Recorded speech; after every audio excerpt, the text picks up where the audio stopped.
are G Cubed. And if you didn't think that GameStop was shaking in their boots just a little bit about the upcoming digital nature, if they weren't already, let's talk about their proposed summer pass. So recently they sent a survey to PowerUp Rewards members regarding a potential summer pass from June to August. $99. You come in, you take a pre-owned game. You can swap that out as many times as you want for any other pre-owned game. At the end of the program, you get to keep the game. You should be on the GameStop TV thing. That's how they should be. Yeah, it should just be like $99. That's not with the I want to fuck you face. Yeah. Look, Redbeard's gone, right? Yeah. Redbeard's gone. Yeah, he has his own Twitch channel, right? Redbeard 2.0. I'm Redbeard 2, like the sequel, dude. I'm the Empire Strikes Back of Redbeard. Like, what do you want? That's not that was the best episode. That's not. Yeah, I was gonna say that's not a bad thing. The best Star Wars movie. Anyway, this is a brick and mortar company that is attacking the digital landscape, and I'm talking about like EA Access, Origin Access, which you and I are members of. Yep. I'm talking about Games with Gold. I'm talking about all of these other Game Pass. I'm talking about all of these other services that you pay into monthly, and they give you things. And they're saying, okay, maybe we need to change up our business model a little bit. Maybe we can get you in there for $100, and you can swap out your pre-owned game. Maybe that gets you into the store. Maybe you buy that fucking Ganon action figure. You submit to their bottom line. Yeah. What do you guys think of that? I don't think it's worth it. I think it's normally they say too little too late.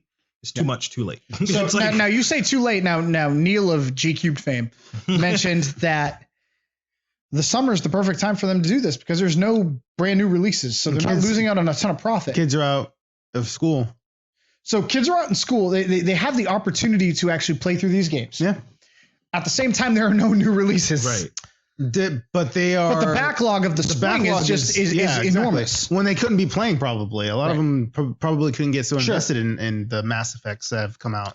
So did you just say Mass Effect? We talk about Mass Effect Andromeda. We talk about Ghost Recon Wildlands. We talk about Legend of Zelda: Breath of the Wild. Imagine going into summer with all that at your disposal. Jesus Christ! Yeah. You know, if you were going to do it, now would be the time. Now is the year to do it because we have a good beginning of the year. But and even still, you have For Honor. You have several other games.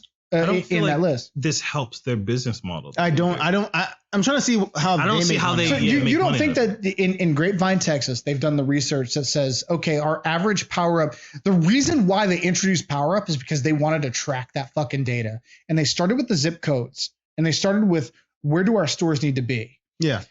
You don't think that they tracked those power up numbers and said in months June to August.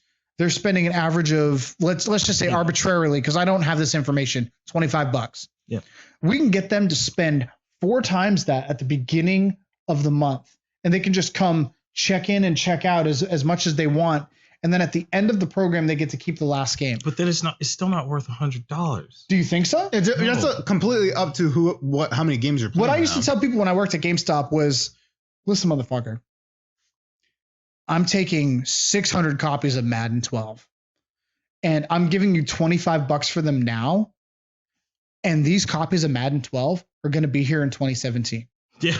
I'm not making money off of this. And that's why you only get $20 for your copy when you spend $60. I think if you play 3 games in the summer, it's already paid for itself. So you think this is directly aimed at younger, like sort of the college age. It has to be. Yeah. Because maybe even high school. And I'll go ahead and say, like, I'm not their demo at all. Like, not any, like I used to be, but not anymore. Like, all my stuff's on PC. Right. Like, I'm Steam sales, fucking summer stuff. Yeah. But it's just, to me, it's tough. It's a tough sell of $99 when I can get those 3 games for maybe $99 and have them. Yeah. Like, come summer, again on PC. I understand. Not everybody's on PC. It's a different demo. Let me ask you this: that's what I'm saying. They're not my demo. How many people, and this kind of, I guess, I don't want to say shows my age, but kind of shows my disconnection with the buying market, because I know how I'm consuming games.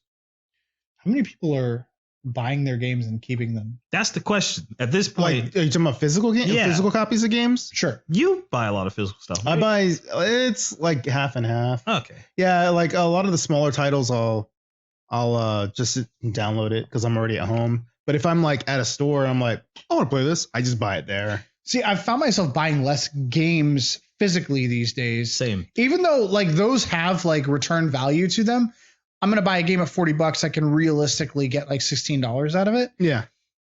I've noticed that I'm buying more and more digital. Yeah. Because I'm sharing them with friends and so on and so forth.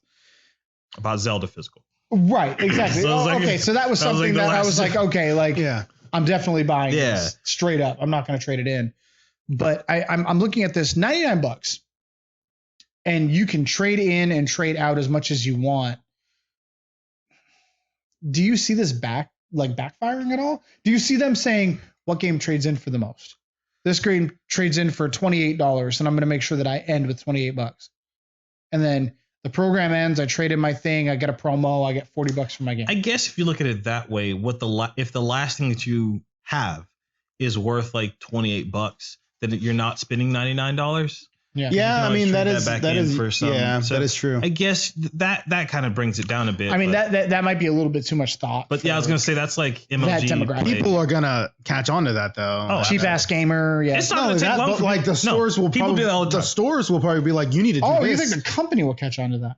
I think the people that are working in the store, the people that are working in the stores are going to catch on to that, and they're going to promote that. They're going to have that as a way to sell the thing. Unofficially. Unofficially, no, absolutely. because they're going to be tracked on how many people they get on board with this new thing, but they're still getting tracked on trade-ins. Yep. So why wouldn't you do that? Right. Yeah. And now they're getting tracked on new sales. Yeah. Fix that shit. Little Circle Life program alteration at the last minute. Yeah, I don't blame them. They got a lot of bad press for that. I think they shit their pants with the. Well, technically they had the new tracking anyway with reservations. Right. It was so reservations is technically new sales. Yeah. But like the publishers and stuff, they're like, okay, so they didn't pre-order the game, but you're gonna like persuade them not to buy our brand new game. Yeah. And now I think this is the route. Maybe this isn't a popular opinion. I think this is the route that GameStop needs to go, where they do a service for their new games or their pre-owned games. Sorry. Because let's think about it. We had a customer when we worked at GameStop in Florida that would come in every 7 days. On the seventh day, and he would trade in the game to get another game. We get that. And if he didn't finish that game, he'd go play another game for a couple of days, and he'd trade it back in and get the other game. Yep. Oh, I always said no. Yes.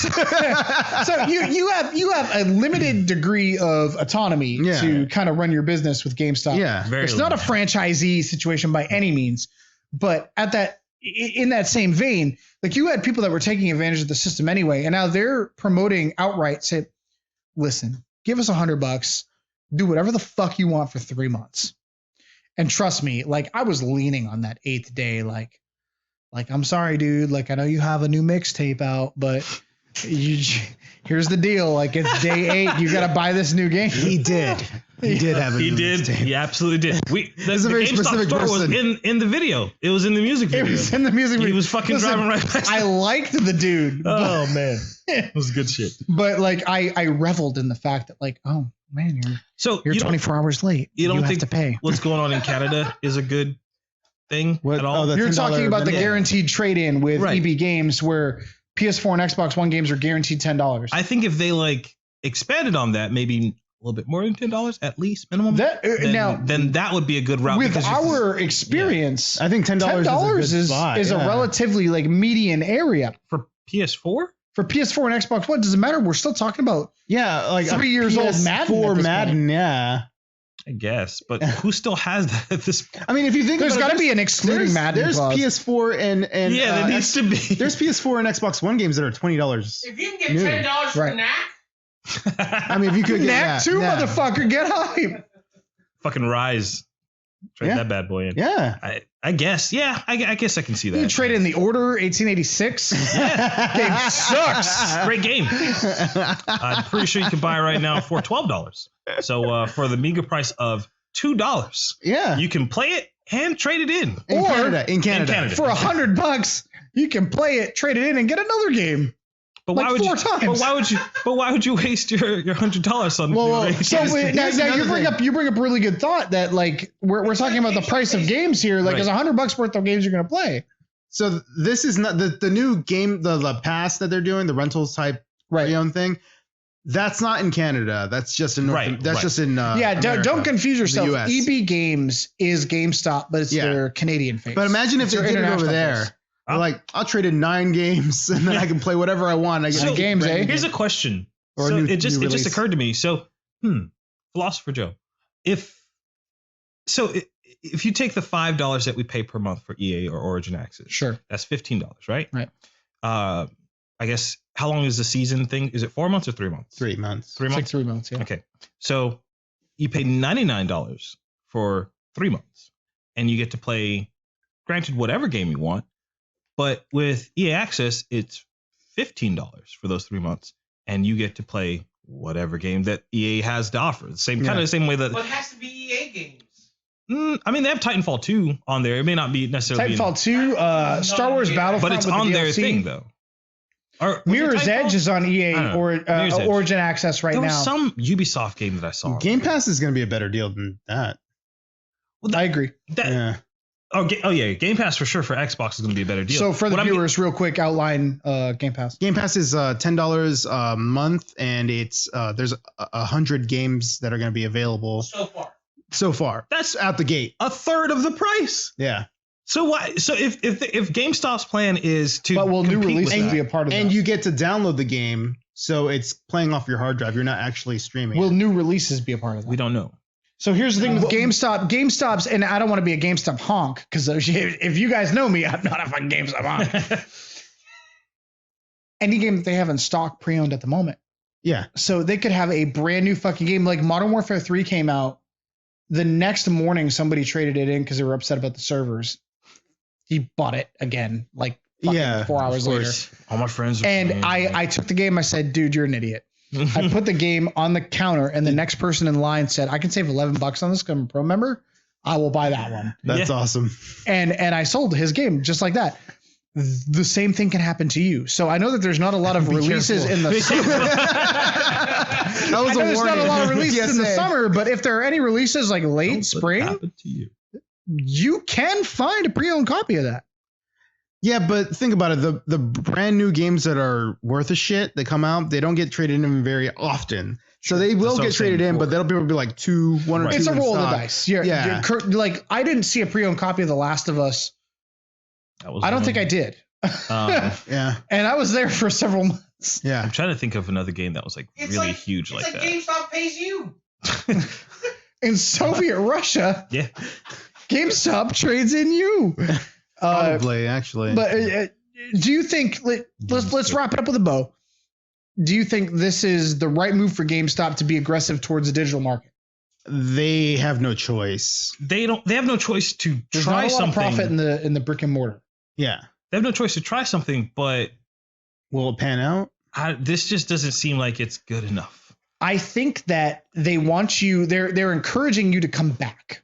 So that's what the power up and that's what the reserve was. It's like, I don't care what you get the reserve on. You just want them to come back in the building. The other thing is they want you to come back in and then they want to sell their new high margin product. Right. They want you to buy the Ganondorf figure from Twilight Princess. They want you to buy the fucking diamond sword from Minecraft that we have over there. Yeah. Also, or a t-shirt. $100 in one transaction is a tough thing to sell. That's gonna be brutal. Yeah. Oh yeah. Because it's like, I understand the value is there, but trying to get somebody to see the value and spending $100 right now, especially when your target demo is realistically like 16 to about 25. It's just like, are you going to be able to get them to spend $100 right? Then you have that one dude that would come in and he'd be like, "How many FIFA points can I get with that? Oh yeah. How many fucking FIFA cards can I get? The stories we can tell every week from fucking GameStop. But let me know what you guys think in the chat, or rather the comments in YouTube. Do you think this is the right move for GameStop as a brick and mortar store to really attack digital to stay relevant? Or have you moved past GameStop and you're already on EA Access and Origin Access and Game Pass? Let us know what you think in the comments. If we earned your like, awesome. Pop that subscribe button. More content just like this. We're here for you. We appreciate you. Thank you.